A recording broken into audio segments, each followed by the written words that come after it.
10ാം class വിദ്യാർത്ഥിനിയെ ലൈംഗികമായി പീഡിപ്പിച്ചെന്ന കേസിൽ ക്ഷേത്ര പൂജാരി പുനലൂർ പോലീസിന്റെ പിടിയിലായി.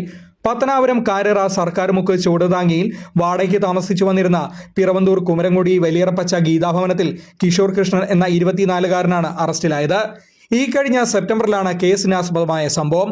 മാനസിക വെല്ലുവിളി നേരിടുന്ന കുട്ടിയെ ഓട്ടോറിക്ഷയിൽ പിറവന്തൂർ വന്മളയിലെ കാട്ടിലെത്തിച്ച് പീഡിപ്പിച്ചെന്നാണ് കേസ്. ഈ കാലയളവിൽ ഇയാൾ പുനലൂരിലും പത്തനാപുരത്തും മറ്റുമുള്ള വിവിധ ക്ഷേത്രങ്ങളിൽ പൂജാരിയായി ജോലി ചെയ്തു വരികയായിരുന്നു.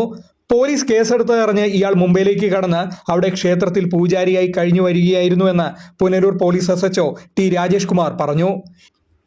ഈ വിവരമറിഞ്ഞ് പുനലൂരിൽ നിന്നും പോലീസ് മുംബൈയിലെത്തിയെങ്കിലും പ്രതി അവിടെ നിന്നും കടന്നിരുന്നുവെന്നും അടുത്തിടെ തിരികെ നാട്ടിലെത്തിയത് അറിഞ്ഞ് നടത്തിയ തെരച്ചിലിൽ കഴിഞ്ഞ ദിവസം പുന്നലയിൽ നിന്നും അറസ്റ്റ് ചെയ്യുകയായിരുന്നുവെന്നും SHO ടി രാജേഷ് കുമാർ പറഞ്ഞു.